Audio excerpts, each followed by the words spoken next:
नमस्कार, मैं हूं अविनाश चंद्रवंशी और आप देख रहे हैं न्यूज़ प्लस 21। और एक बार फिर चंदूलाल चंद्राकर जो कॉलेज था वो उसका मामला सामने आया है, जहां पर विगत 2013 से जो वहां के कर्मचारी हैं जो उसमें काम कर रहे हैं वो धरना प्रदर्शन कर रहे हैं। उनको 5 महीने से उनको तनख्वाह नहीं मिला है और सरकार के द्वारा उस कॉलेज को अपने अंडर में लिया गया था, लेकिन वहाँ के जो कर्मचारी हैं उन्हें नियुक्ति नहीं दिया जा रहा है। उसके जगह पर जो सरकार अन्य कर्मचारियों को, मतलब लोगों को योग्यता के अनुसार उनको दिया जा रहा है। लेकिन जो एक्सपीरियंस है, जो जिन्होंने उस कॉलेज को खड़ा किया, उसकी कोर टीम है, उसकी नींव रखी और आज तक उस कॉलेज में मेहनत करते आ रहे हैं, उन कर्मचारियों को मौका नहीं दिया जा रहा है, उनको तनख्वाह नहीं दिया जा रहा है। आइए उनसे जानेंगे कि क्या क्या बात हुआ था उस समय जब कॉलेज को अधिग्रहण किया जा रहा था सरकार के द्वारा।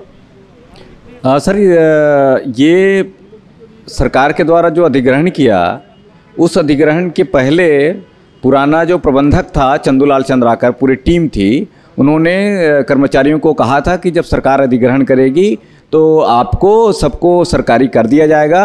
उसके लिए उन्होंने मिठाइयाँ भी खिलाई थी सब कर्मचारियों को, और जो अलग अलग जब कहीं चले गए थे उनको भी बुलाया गया था कि सबका सरकारीकरण हो रहा है।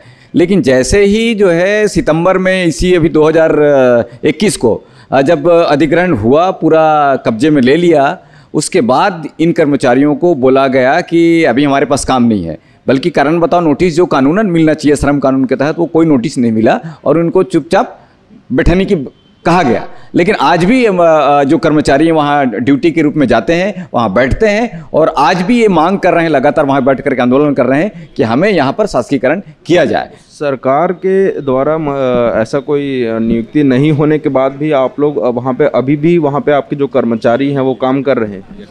अभी भी काम कर रहे हैं, सेवा दे रहे हैं, वो भी कोविड-19 में सेवा दे रहे हैं। सरकार को तो इसके प्रति जो है ना धन्यवाद प्रेषित करनी चाहिए। लेकिन अजीबोगरीब विडंबना है हमारे देश छत्तीसगढ़ की। मैं एक बात ये बताना चाहता हूँ कि जो कंडिका 12 है, जिन्होंने विधेयक पास किया विधानसभा, छत्तीसगढ़ विधानसभा में, उसमें स्पष्ट लिखा है कि पुराने कर्मचारी जो है, चंदूलाल के पुराने कर्मचारी नौकरी के लिए दावा नहीं कर सकते। ये पूरी तरीके से मजदूर विरोधी है और ये मजदूर विरोधी कानून लाने का कोई हक बनता नहीं है सरकार का। जिस तरीके से मोदी ने किसानों के खिलाफ कानून लाया था, उसी तरीके से फिर हमारे भूपेश सरकार ने जो है मजदूरों के खिलाफ कानून ला दिया।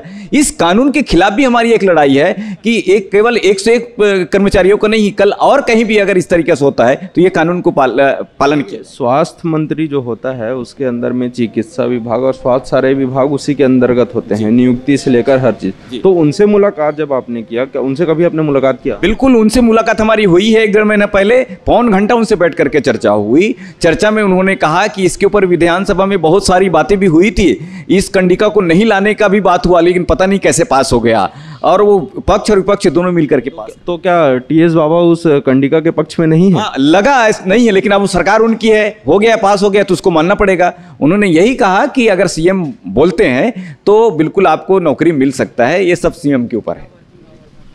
कब से है मैडम आप वहाँ काम में? मैं 2016 से। 2016 से। तो अभी कितने महीने से तनख्वाह नहीं मिली आप लोगों को? 5 महीने से। 5 महीने से नहीं मिले। तो कब से धरना प्रदर्शन कर रहे हैं आप लोग? 5 महीने से। हाँ। क्या नाम है आपका? सर, मैं लीला देवांगन है, लैब टेक्नीशियन हूँ मैं। और क्या क्या जो वहाँ पर जो मामला है चंदूलाल चंद्राकर? सर, हम लोग 5 महीने से हम लोग को तनख्वाह नहीं मिली। हम आर्थिक स्थिति बहुत ज़्यादा खराब हो चुकी है हमारी।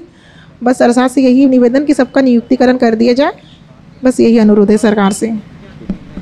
तो इस प्रकार से आप देख रहे हैं कि सरकार जो है मजदूर विरोधी जो कंडिका लाया उससे सीधा सीधा नुकसान हो रहा है। किसी संस्था में, किसी महाविद्यालय में 10 वर्ष से भी ज़्यादा समय से काम कर रहे जो कर्मचारी हैं उनको पहले प्राथमिकता देना चाहिए, लेकिन यहाँ पर जो कंडिका है उसके हिसाब से उन्हें प्राथमिकता नहीं दिया जा रहा है और वो नौकरी के लाले हो गए हैं। उनके घर में खाने पीने को और जो आर्थिक स्थिति है वो बिगड़ते जा रही है। और इस पर जो वहाँ के स्थानीय विधायक हैं और स्वास्थ्य मंत्री हैं ये भी इस पर कोई भी संज्ञान नहीं ले रहे हैं। मुख्यमंत्री मिलना नहीं चाह रहे हैं इनसे, इनको मुख्यमंत्री बंगले के पास से भगा दिया जाता है। तो ऐसे ऐसे जो घटना है वो सामने आ रहे हैं। कैमरा पर्सन प्रवीण साहू के साथ अविनाश चंद्रवंशी, न्यूज़ प्लस 21, आपके हक की बात।